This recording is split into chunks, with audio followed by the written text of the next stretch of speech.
Over thinking ایک ایسی چیز ہے جو آپ کی زندگی برباد کر سکتی ہے اگر آپ اس کو کنٹرول نہیں کرو گے تو. اب مگر یہ لائن ایسے بولنے میں کافی ڈراؤنی ہے کہ یہ آپ کی زندگی برباد کر دے گی اگر آپ اس کو کنٹرول نہیں کرو گے، لیکن یہ سچ ہے. اوور تھنکنگ کو اسلام میں کہتے ہیں وسوسے، جو شیطان آپ کے دماغ میں ڈالتا ہے. وسوسے کا مطلب یہی ہے کہ نیگیٹو تھاٹس، برے تھاٹس آپ کے زندگی کے بارے میں، آپ کے پاس یا آپ کے فیوچر کے بارے میں، اور یہ شیطان آپ کے دماغ میں اس لیے ڈالتا ہے تاکہ وہ آپ کے دماغ کو کنٹرول کر سکے، اور اگر وہ آپ کے دماغ کو کنٹرول کر لے گا تو پھر وہ آپ کی زندگی پہ بھی کنٹرول پا لے گا. اب اوور تھنکنگ دو طرح کی ہوتی ہے. ایک، ہم ہمارے پاسٹ کے بارے میں سوچ رہے ہوتے ہیں اور ہم ہمیشہ یہ سوچتے ہیں کہ واٹ اف یہ ہو جاتا، واٹ اف وہ ہو جاتا، واٹ اف سچویشن ایسی ہوتی تو یہ نہ ہوتا، کیا اگر میں یہ کر لیتا تو وہ ہو جاتا، کاش یہ بہتر ہو جاتا. اور یہ سوچ سوچ کے ہم لوگ ریگریٹ کرتے رہتے ہیں، ہم لوگ اپنے آپ کو کوستے رہتے ہیں کہ ہم سے یہ نہیں ہوا، یہ نہیں ہوا، میں یہ نہیں کر پایا، میں وہ نہیں کر پایا. اور اس کو ہم کچھ لوگ تو لائف ٹائم بڑھاپے تک، مرتے دم تک لے کر جاتے ہیں کہ کاش یہ ہو جاتا، کاش وہ ہو جاتا. دوسری چیز جو ہے وہ ہے فیوچر کے بارے میں اوور تھنک کرنا. ہم سوچتے ہیں کہ اگر یہ ہو گیا تو کیا ہوا، اگر وہ ہو گیا تو کیا ہوا، اگر اس نے یہ کر دیا تو کیا ہوا، اگر اس نے وہ کر دیا تو کیا ہوا. مطلب ہم لوگ ہمیشہ خود سے ہی سوچ رہے ہوتے ہیں کہ یہ چیز ہو گئی تو کتنا برا ہو سکتا ہے، کتنا اچھا ہو سکتا ہے، اور وہ سوچ کے بھی ہم اپنے آپ کو خود ہی ہلکان کر رہے ہوتے ہیں. یہاں پر ایک بہت ضروری چیز ہے سمجھنے کے لیے، وہ یہ ہے کہ چاہے وہ پاسٹ ہو یا وہ future who, every thing is already written. ہم لوگ یہ بھول کیوں جاتے ہیں کہ اللہ تعالیٰ نے ہماری زندگی، ہماری قسمت، ہمارا ہر ایک چیز، ہمارا رزق، ہماری لائف پارٹنر، ہمارا سکسیس، ہمارا ایوری تھنگ از ریٹن. تو سب کچھ جب لکھا ہوا ہے تو ہم کیوں سوچتے بھی ہیں کہ اگر یہ ہو جاتا تو، یا اگر وہ ہو جائے گا تو. ہمیں پریزنٹ میں رہ کے پریزنٹ کو بہتر بنانے کی کوشش کرنی چاہیے، کیونکہ صرف وہی ہمارے بس میں ہے. نہ ہمارے بس میں ہے پیچھے جا کے پاس کو ٹھیک کرنا، نہ ہی ہمارے بس میں ہے آگے جا کے کچھ چیز کو بدل دینا. اگر اللہ تعالیٰ نے سب کچھ لکھا ہوا ہے تو وہ اچھے کے لیے لکھا ہوا ہے، کیونکہ وہ اللہ تعالیٰ نے لکھا ہوا ہے. اب اسلام میں سولوشن بھی اوور تھنکنگ کا یہی ہے کہ پہلا، توکل، ٹرسٹ اللہ تعالیٰ. اللہ تعالیٰ پہ بھروسہ رکھو گے، یہ سوچو گے کہ جو میرے ساتھ ہوا وہ بھی میری بھلائی کے لیے ہوا، اور جو میرے ساتھ ہوگا وہ بھی میری بھلائی کے لیے ہوگا. تو اس سے نا آپ کا دماغ سکون میں آ جائے گا. آپ کا دماغ کو ایسا ہوگا کہ ٹھیک ہے اب سوچنا بند کرو، عقل کرو، جو اللہ تعالیٰ نے کرنا ہے وہ نے کرنا ہے، چاہے میں جتنا بھی سوچ لوں یا جتنا بھی کر لوں. تو اس طرح سے نا آپ کم سے کم اس تھاٹ سے باہر آ جاؤ گے، آپ اس عجیب سے پاگل پن کے جنگل سے باہر آ جاؤ گے، اور آپ نہیں سوچتے رہو گے پورا دن رات اسی چیز کے بارے میں جو نہیں ہو سکی یا جو ہو سکتی ہے آگے جا کر. تو پہلی چیز ہے توکل، دوسری چیز ہے ذکر کرنا. اب میرا پرسنل اوپینین ہے کہ آپ درود پاک پڑھتے رہو. جب آپ درود پاک پڑھتے رہو تو واقعی میں آپ کو ایک سکون کی فیلنگ آتی ہے. آپ کو مطلب وہ اللہ تعالیٰ کی طرف سے نا، اللہ تعالیٰ بھی اپنے نبی پہ درود پاک پڑھتے ہیں تو کا فائدہ ہوگا. جب اللہ تعالیٰ بھی پڑھتے ہیں نبی پاک پہ تو ہم لوگ پڑھیں گے تو ہمیں اس کی کتنی نیکی، کتنا فائدہ ہوگا زندگی میں. اب میں نے کہا تھا کہ اوور تھنکنگ آپ کی زندگی برباد کر سکتے. تو برباد کیسے کر سکتے؟ کیونکہ جب آپ کچھ سوچ رہے ہوتے ہو نا تو آپ پلان کر رہے ہوتے ہو کہیں نہ کہیں. اگر آپ سوچ رہے ہو اپنے فیوچر کے بارے میں کہ یہ ہو جائے گا، وہ ہو جائے گا، وہ ہو جائے گا، تو آپ اس حساب سے پلاننگ کرنا شروع کر دیتے ہو. آپ کو کوئی گارنٹی نہیں ہے کہ فیوچر میں کیا ہوگا، پھر بھی آپ پلان کرنا شروع کر دیتے ہو. اور جب آپ عجیب غلط طریقے سے یا نیگیٹو وے میں جا کے پلان کرتے ہو، پازیٹیو میں کرتے تو وہ پھر بھی ٹھیک ہے، لیکن اگر آپ نیگیٹولی اوور تھنکنگ کر کے نیگیٹو وے میں پلان کرتے ہو تو وہ اس کی کانسیکوینس بھی بہت بری ہوتی ہے. تو اس وجہ سے ہمیں فی الحال ہمارے پریزنٹ کو، اسی دن کو، اسی وقت کو، اسی گھنٹے کو، اسی منٹ کو بہتر بنانے کی کوشش کرنی چاہیے، کیونکہ یہ بھی ایک سولوشن ہے اوور تھنکنگ سے اوور کم کرنے کے لیے.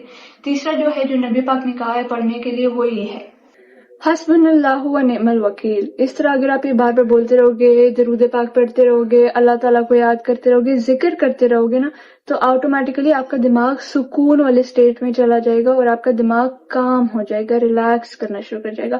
آپ کا دماغ یوگا والی دنیا میں پہنچ جائے گا اگر آپ اس طرح کرو گے. تو تیسری ایڈوائس جو ہے وہ میری ایڈوائس ہے پرسنل، وہ یہ ہے کہ جتنا پروڈکٹیو ہو سکتا ہے اتنا پروڈکٹیو آپ رہو اپنی زندگی میں. اب پروڈکٹیو رہنے کا یہ مطلب نہیں ہے کہ آپ پتھر توڑنا شروع کر دو یا آپ کوئی بہت ہی ایسا محنت کا کام کرنا شروع کر دو جس سے آپ کی دھجیاں اڑ جائیں، کیونکہ اس سے آپ کی مطلب اوور تھنکنگ سے بھی بدتر سچویشن ہو جائے گی. پروڈکٹیو رہنے کا مطلب یہ ہے کہ آپ تھوڑا چھوٹا موٹا کوئی نہ کوئی ایسا کام کرتے رہو جو آپ کو بزی رکھے اور جو آپ کے دماغ کو آلتو فالتو کی سوچوں میں نہ جانے دے، کیونکہ جتنا آپ فارغ رہتے ہو، جتنا آپ ویلے رہتے ہو، اتنا آپ اوور تھنک کرتے ہو، اتنا آپ سوچتے ہو کہ میرا فیوچر تو گیا پانی میں تو مرنے والا ہوں، میں تو کسی کام کا نہیں ہوں، مجھے مر جانا چاہیے، آئی ایم سو یوز لیس، I am a piece of shit, یہ وہ. اور جتنا ہی آپ مطلب آپ کا دن ایک ہی جگہ پہ رک کے آئسولیٹ ہو کے اپنے ہی بیڈ پہ وہیں پہ سوچتے سوچتے دکھی ہوتے روتے روتے اور پاگل ہوتے گزرتا ہے، اتنا آپ اپنے آپ سے نفرت کرنا شروع کر دیتے ہو. آپ کو لگتا ہے کہ آپ سے زیادہ یوز لیس انسان اس دنیا میں کوئی نہیں ہے اور آپ کچھ کر نہیں سکتے ہو زندگی میں. تو اسی لیے آپ کا پروڈکٹیو رہنا بہت ضروری ہے، تاکہ ایسی سوچیں آپ کے دماغ میں نہ آئے، کیونکہ ایسی سوچیں آپ کو کھا جاتی ہیں اور ان سوچوں کے کانسیکوینس بھی بہت ڈینجرس ہو سکتی ہیں. آپ خود کو نقصان پہنچا سکتے ہو، آپ یہ ہار مان سکتے ہو کمپلیٹلی کہ ٹھیک ہے میں تو ویسے بھی یوز لیس ہوں، I will not do anything at all. آپ کو پروڈکٹیو رکھو، کچھ نہ کچھ کرتے رہو، وضو کرو، نماز پڑھو، درود پاک پڑھو، لکھنا شروع کر دو آج کے دن میں نے یہ کیا، یا یہ گولز ہے میرے اگلے دن کے لیے کرنے کے لیے، اور میرے یہ کام کرنے ضروری ہے اگلے ویک میں، اگلے مہینے میں، اگلے سال میں، یہ میرے ڈریمز ہیں، these are my wishes, this is what I want to be, blah blah blah. You write it down. یا پھر آپ واک پہ چلے جاؤ، آپ چلنے چلے جاؤ اور چلتے چلتے آپ کچھ نہ کچھ ذکر کرتے رہو، جیسے میں نے کہا درود پاک پڑھتے رہو. کیا کر سکتے ہو آپ؟ اپنے امی ابو کی ہیلپ کر سکتے ہو، کوئی نہ کوئی کام میں آپ اپنی امی کی جگہ ہیلپ کر سکتے ہو، I don't know, in cooking اور سم تھنگ. یا پھر آپ ایکسرسائز کر سکتے ہو، یا پھر آپ ریڈ کر سکتے ہو، کوئی بک پڑھ سکتے ہو. آپ کچھ نہ کچھ یو ہیو ٹو ڈو، تاکہ آپ کا دماغ شیطان کے اس وسوسے والے اسٹیٹ میں نہ جائے. اوور تھنکنگ کے کانسیکوینسز ہوتے ہیں، آپ ایک نیگیٹو انسان بن جاتے ہو، آپ اپنے آپ سے نفرت کرنا شروع کر دیتے ہو، آپ ہار مان جاتے ہو، آپ آلسی ہو جاتے ہو، آپ باقی لوگوں کے ساتھ بہت روڈلی اگریسولی بہیو کرنا شروع کر دیتے ہو، کیونکہ آپ بہت زیادہ مینٹلی فزیکلی تھک جاتے ہو. مطلب آپ نے کچھ کیا نہیں ہوگا، آپ پورا دن اپنے بیڈ پہ لیٹے رہے ہوگے اور آپ نے سوچ سوچ سوچ سوچ کے تباہی مچا دی ہوگی اپنے اندر. اور اس کی وجہ سے پھر جب آپ سے کوئی اور باہر کا انسان پوچھتا ہے اور کیا حال چال ہے آپ کا، تو آپ اس کو کہتے ہو کہ اپنا کام کرو اور دفع ہو جائے یہاں سے. کوئی آپ سے پوچھے گا کہ پڑھائی کہاں تک پہنچی، تو آپ اس کو یہ نہیں کہو گے کہ بس ٹھیک ہے اچھی جا رہی ہے، آپ کو کہ تمہیں کیا مسئلہ ہے، تمہارا کیا لینا دینا، یہ وہ. مطلب آپ اریٹیٹ ہو جاتے ہو بہت زیادہ. اور یہ اس لیے ہو جاتا ہے کیونکہ آپ اتنا اپنے بارے میں، اپنے فیوچر کے بارے میں، اپنی زندگی کے بارے میں، دوسروں کے بارے میں، اپنے ریلیشنز کے بارے میں سوچنا شروع کر دیتے ہو کہ آپ ان کو اپنے دماغ میں آلریڈی برباد کر چکے ہوتے ہو. پھر کیونکہ آپ اس اسٹیٹ سے باہر نہیں نکلتے، تو جب آپ ریئل لائف میں بھی لوگوں سے ملتے ہو اور ان سے بات کرتے ہو نا، تو آپ ریئل لائف میں بھی جو آپ نے صرف سوچا ہوتا ہے اب تک، وہ اب آپ ریئل لائف میں بھی برباد کرنا شروع کر دیتے. جیسے میں نے کہا کہ اوور تھنک کرتے ہوئے آپ اپنے ریلیشنز، اپنے پڑھائی، اپنا فیوچر، اپنا یہ وہ کام، بزنس، پیسہ، یہ وہ کے بارے میں سوچتے ہو اور آپ اس کو بہت نیگیٹیولی سوچتے ہو. آپ اس کے بارے میں بالکل مطلب اس کی دھچیاں اڑا دیتے ہو، لائک ائی سیڈ بیفور. تو پھر کیا ہوتا ہے کہ پھر جب آپ اصل زندگی میں وہ کام کرنے جاتے تو آپ سوچتے ہو کہ ویسے بھی یہ سب بھاڑ میں ہی جا رہا ہے، ویسے بھی سب کچھ برباد ہی ہو رہا ہے، ویسے بھی کوئی چیز کا کوئی فائدہ نہیں ہے، تو جسٹ لیٹ اٹ گو، مطلب بھاڑ میں جائے، مرے، آگ لگے، یہ وہ. تو اس وجہ سے پھر کیا ہوتا ہے کہ یو روئن every thing for your self in real life also. آپ نے پہلے وہ دماغ میں خراب کیا، اب آپ اصل زندگی میں اپنا سب کچھ خراب برباد کر رہے ہو. This is the worst consequence of overthinking. میری ایڈوائس یہ ہے کہ جتنا ہو سکتا ہے اتنا پروڈکٹیو رہو، اتنا کچھ نہ کچھ کرتے رہو.